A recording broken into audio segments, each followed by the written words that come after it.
Fala galera, tudo bem com vocês? Será que a cidade ela pode proibir o recebimento de resíduos no município? Alguns dizem que sim, outros dizem que não. A gente vai falar sobre isso no nosso canal no YouTube. Siga-nos nas redes sociais, Twitter, Facebook e Instagram. E você sabe, para comprar agregado reciclado ou descartar entulho é o mapa.abrecon.org.br. Lá você vai encontrar usinas de reciclagem de entulho fixas, imóveis, áreas de transbordo, triagem e também aterros de inertes.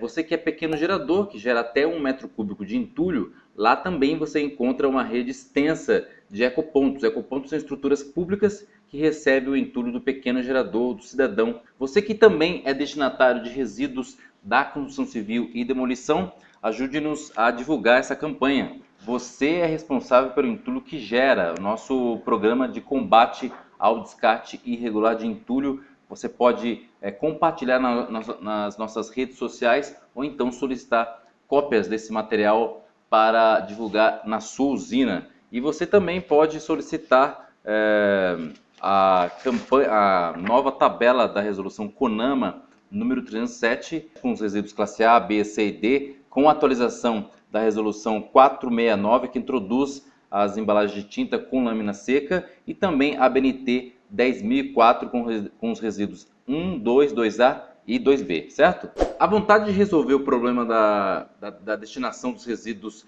da construção e demolição no município é tanta que o prefeito ou o vereador, a Câmara de Vereadores, editam leis extremamente equivocadas do ponto de vista jurídico. Uma lei, ela é legal, naturalmente, obviamente, mas ela não é legítima. A partir do momento que ela censura uma atividade econômica, como por exemplo a gestão dos resíduos da construção civil e demolição, ela passa de legal para ilegítima, porque ela não representa os interesses do cidadão e também do meio ambiente. Uma legislação que proíbe o recebimento de resíduos da construção civil e demolição, além de ser ilegítima, ela é inconstitucional, né?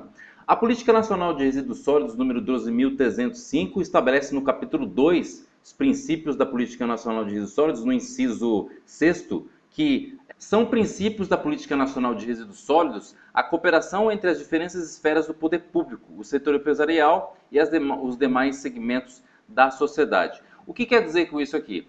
Uma região metropolitana, no caso, vou dar um exemplo aqui, região metropolitana de Campinas, você tem um aglomerado, você tem várias cidades que dependem da cidade de Campinas e, evidentemente, que Campinas depende das cidades que compõem a região metropolitana.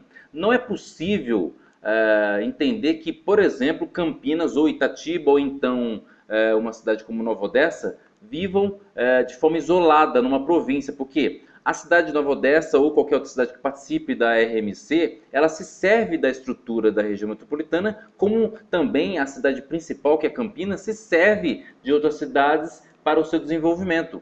E a gestão dos resíduos da construção civil e da demolição é a mesma coisa.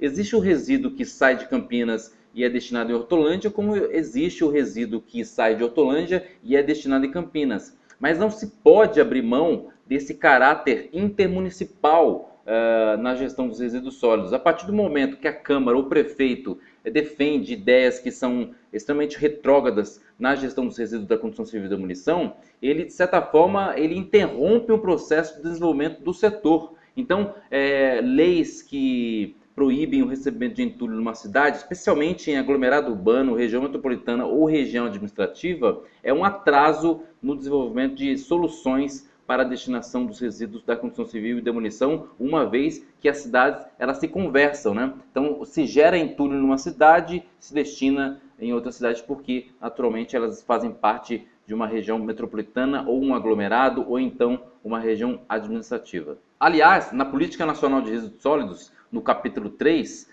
inciso 6º, diz o seguinte: a cooperação técnica e financeira entre os setores públicos e privados para o desenvolvimento de pesquisas de novos produtos, métodos, processos e tecnologias de gestão, reciclagem, reutilização, tratamento de resíduos e disposição final ambientalmente adequada de rejeitos. Isso significa o seguinte: existe uma região metropolitana, algo em torno de 20 municípios, você tem um município de 1 milhão de habitantes e existe um município de 20 mil habitantes. O maior município ele tem uma capacidade técnica, evidentemente, maior do que aquele município com 20 mil habitantes. Então, as soluções devem ser consorciadas. A Política Nacional de Resíduos Sólidos parte do princípio de que a questão dos resíduos sólidos deve ser resolvida, independente de ser um município, 2 municípios ou um consórcio. Então a solução parte do princípio de que, se nós temos os mesmos problemas, vamos nos unir para resolvê-lo. Aliás, interessante aqui salientar que no capítulo 2 da Política Nacional de Resíduos Sólidos, diz que os municípios podem se consorciar para receber o resíduo da construção civil e demolição. Inclusive, isso já existe no estado de São Paulo, na região do Circuito das Águas, divisa com Minas Gerais. As cidades se uniram para resolver o problema do descarte irregular de entulho. Então, eles compraram um britador móvel, e esse britador móvel ele é itinerante, né? E ele vai alterando, mudando de cidade conforme a demanda de cada município. Então, dos planos de resíduos sólidos, você tem o Plano Nacional de Resíduos Sólidos, os planos estaduais, os planos microrregionais e os planos intermunicipais de resíduos sólidos. Então, já está prevista na Política Nacional de Resíduos Sólidos a solução consorciada. Então, basicamente, esse capítulo ele já dirime, ele já anula qualquer legislação que vá contra esse princípio. Essa questão de resolver o problema da construção civil e demolição, basicamente o descarte irregular de entulho, não passa por decisões extremas. Proibir o recebimento de entulho no município é uma questão inconstitucional e vai contra o princípio da Política Nacional de Resíduos Sólidos. O que a gente espera é que as cidades apresentem os seus planos municipais de resíduos sólidos com prioridade para a gestão correta dos resíduos da construção civil e demolição, conseguindo exaurir o máximo de benefício que o resíduo possa oferecer à cidade, ou seja, trabalho, emprego, oportunidade, impostos, porque quando se fala em resíduos da construção civil e demolição, as pessoas torcem o nariz, mas ninguém pensa que isso gera ICMS, Imposto de Circulação sobre Mercadorias e Serviços, Imposto sobre Serviços, ISS, de trabalho, renda, enfim, gera uma série de benefícios às cidades e que são, em geral, colocados de lado numa discussão, certo? Bom, pessoal, esse é o nosso recado rápido sobre uma reflexão que eu tive lá em Campinas, mais precisamente, porque foi muito discutido essa questão, né? Não se pode descartar entulho numa determinada cidade porque a legislação local proíbe. É um absurdo e isso justificou eu fazer esse vídeo, certo? A Brecon é sustentabilidade na construção civil. Vamos juntos. Um abraço e até o próximo vídeo.